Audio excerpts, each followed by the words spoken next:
Golden State Warriors fell to Ja Morant and the Grizzlies in Friday night's play-in game in overtime, securing the Grizz the 8th seed in the playoff and ending Steph Curry in the Warriors season. After the game, head coach Steve Kerr was asked about his team's season. Here's what he had to say. I think this season was absolutely a success, Anthony. We would have loved to have gotten into the playoffs and tried to make a run. We were really a good team over the last 22 games, I guess. To put together a stretch like that over an entire quarter of a season, that's not a fluke. We were the number one defense in the league during that span. Max? Yeah. Do you agree with Steve Kerr that the season was a success? No. Overall, no. There's some successful things, but no, you can't call this a success. We have exaggerated by a little bit. I'm guilty of it also.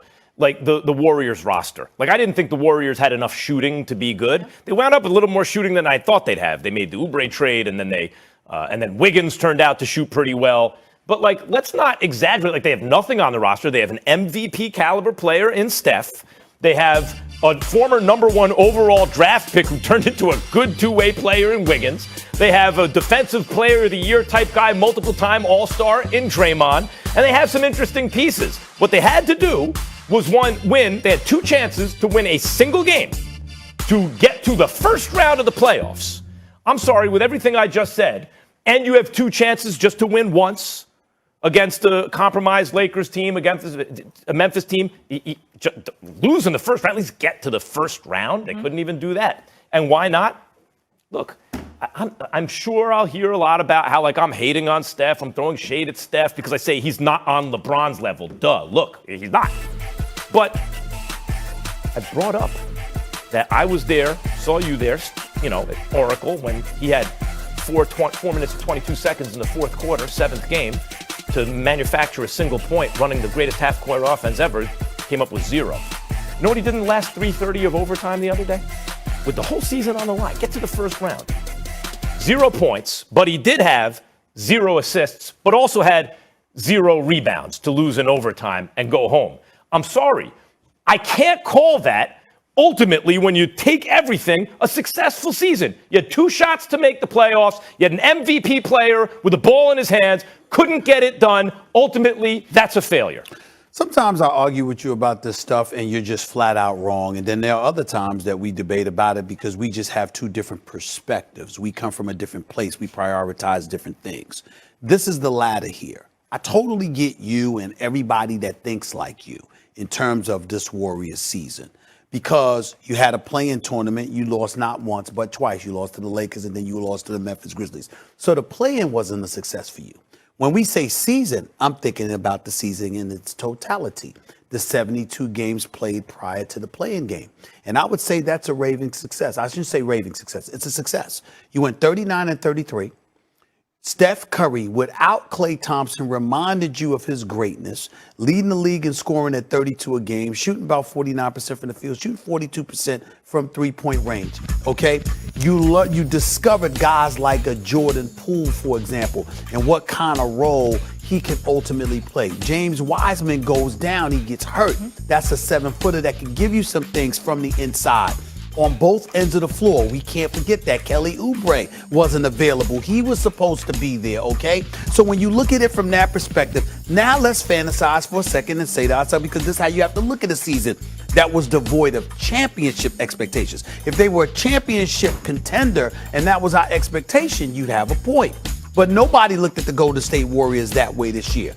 But now, let's say Wiseman is healthy, Kelly Oubre is there, Andrew Wiggins is still there. Steph is still there. Jordan Poole is still there. And Draymond Green is still there. And a healthy Klay Thompson is coming back. Yeah, I mean. What I'm saying is, if you look at next season, same squad. Yeah. Same squad. You're talking about, in all likelihood, a berth in the conference finals. And so to me, when I look at it from that perspective, I'm going to sit up there and I'm going to say, I agree with Steve Kerr. I agree with Steve Kerr in terms of developing some of the younger guys. Steph Curry shining and shining brightly. Somebody's got to do something about Draymond Green shooting. Everything else is there. He won the scoring title, some of the best records I said in the Draymond spring. Green, no. No, but I'm saying about Steph Curry. I'm just looking for at MVP. Draymond Green shooting 27% from three-point range ain't gonna cut it. And where Max and I inherently disagree is this part. Max wants to act like size doesn't matter a lot of times. We made a big deal when a Spud Webb or a Nate Robinson won the slam dunk contest. Why? Because they were miniature and did what they did. Whereas when Dwight Howard, even though he won a slam dunk title, when he put on a Superman cape, it wasn't that big of a deal to us because he's 6'11". He's 6'11". Chris Paul, for example, being a quintessential cerebral point guard. Isaiah Thomas being an all-time great, a miniature dynamo that can score. Allen Iverson, great pound for pound. I don't think size doesn't matter. But that's different than the Russell Westbrook with 6'4" and others. So I'm looking at Steph Curry. You bring up what he couldn't do in 3 minutes. I'm thinking about the fact that he finished with 39 and he had no help. I'm not saying size doesn't matter. If anything, you're pointing out that it does. That you can't be the best player in the game at Steph. You can't be on LeBron's level at Steph's height because pound for pound you can be, inch for inch, but overall you can't. So what that tells, but I'm saying overall influence on championships. So that's why I point out Kevin Love and Kyrie had to get hurt to win the first one. You lost the second one, then you added KD.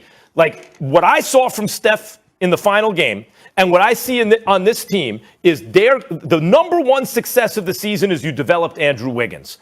Either you can keep him and trade the draft pick, Minnesota's draft pick, and Wiseman into something great maybe, or maybe you package Wiggins too. But what I saw from the Warriors is they're going to have to do something to bring in a player better than Steph, taller maybe, if they want to get back to being a dynasty. Hold on, whoa. Are you saying that Klay Thompson coming back with this squad wouldn't be enough for them to win a championship? No, they wouldn't win a championship. You don't think they could win a championship with Klay Thompson back? I think they'll come a little short, yeah. Let me tell you something. The Golden State Warriors with a healthy Klay and a healthy Steph. They're going to win it next year? I might pick them to win it all. Oh, good, do it. I might pick them to win it all. I might pick the Nets. Max says they can't win a championship when he returns. But he's saying Kevin Durant. You saying James Harden. I'm saying to you, Kevin Durant might be that difference. Okay, you tell me that, I'll stand down. What do you mean?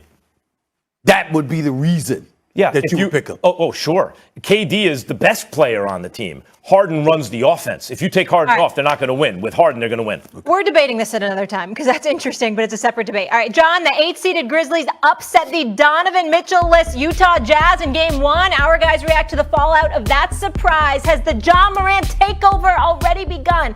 That's next on First Take. Game 1, our guys react to the fallout of that surprise. Has the Ja Morant takeover already begun?